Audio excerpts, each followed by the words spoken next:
If you already drive a Tesla, I bet you didn't know that your car has a hidden button designed to survive a literal military-grade bioattack. I'm talking about Tesla's legendary Bioweapon Defense Mode. And most owners have absolutely no clue how it actually works or that they even have it. Now, we aren't just talking about a fancy cabin filter that stops pollen. This system physically pressurizes your entire cabin.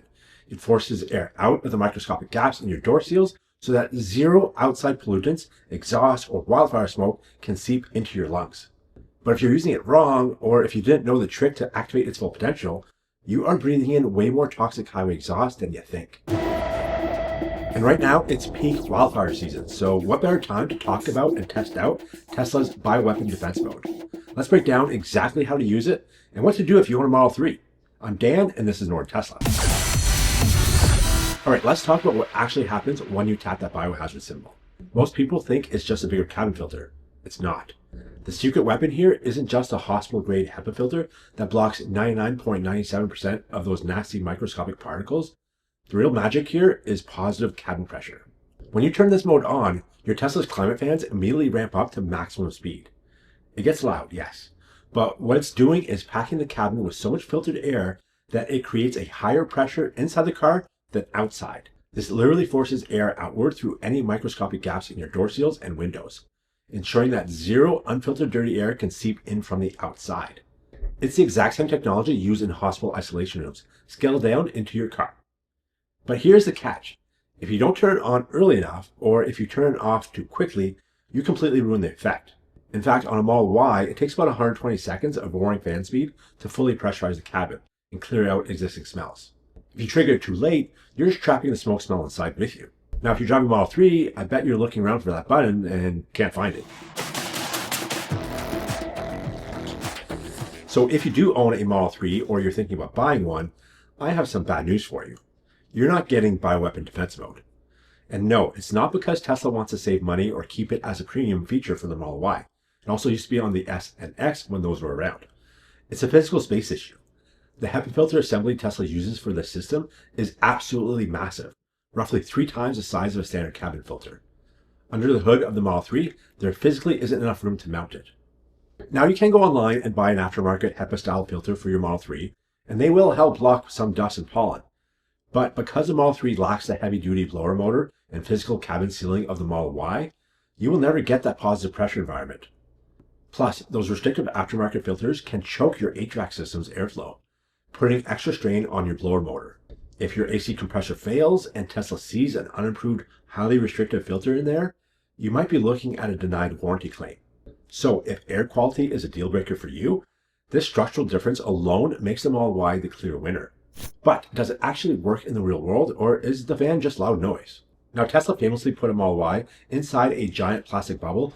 So the cabin is now pressurized as the smoke is released. So all the air that's coming into the cabin is going through the HEPA filter, which is very good at taking out the particles of smoke. So as you can see, the cabin is staying nice and clean, even though the outside world is quite a hostile environment. This filter is 99.97% effective or better against particles of any size. It's mid-July here, and I look outside and it's pretty hazy and orange.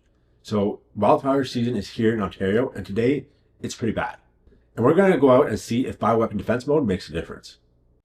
All right, so we're just outside. The sky is very orange. It smells like campfire, so it's pretty bad out here. So we're gonna get in the car, check out Bioweapon Defense Mode, see if it makes a difference versus that and regular HVAC air circulating. So let's check it out.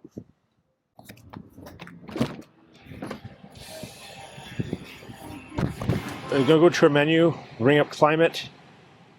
So right now the air is just recirculating. I'm gonna turn on Bio Defense Mode.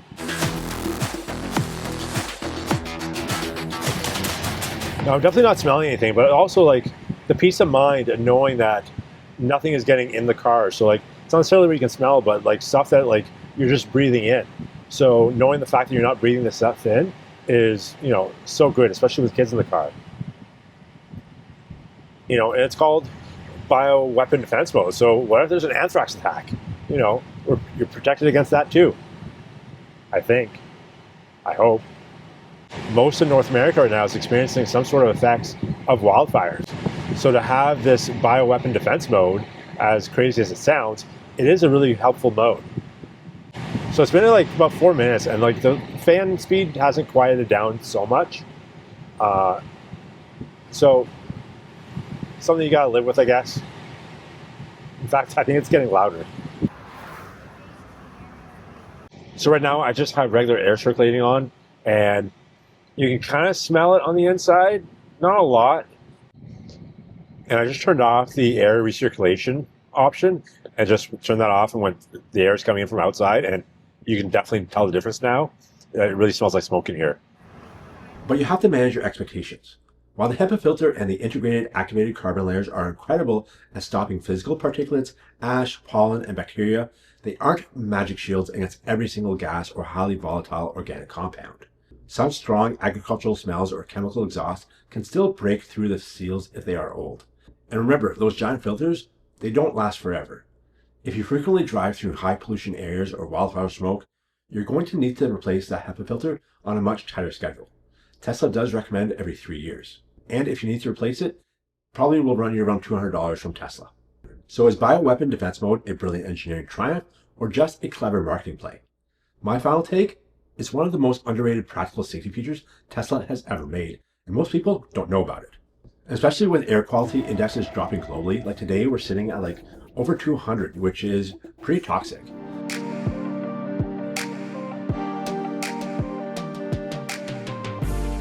It is an absolute chess move that sets the Model Y miles ahead of traditional SUVs that still rely on basic paper filter. But I want to hear from you. Have you actually used Bioweapon Defense Mode in heavy smoke or bad traffic? And did it save your lungs, or did the fan noise drive you crazy? Let me know in the comments below. I've had my Model Y for like a year now, and this is the first day I've used it. If you like this video, please give it a thumbs up, and don't forget to subscribe and hit that notification bell so you don't miss videos, which I release about every week or so. Tons of awesome Tesla content, how-tos, tips and tricks, product reviews, and of course, FSD demo drives. So be sure to subscribe and hit that notification bell. Anyways, thanks again for watching. We'll see you next time. In the meantime, drive safe and drive electric.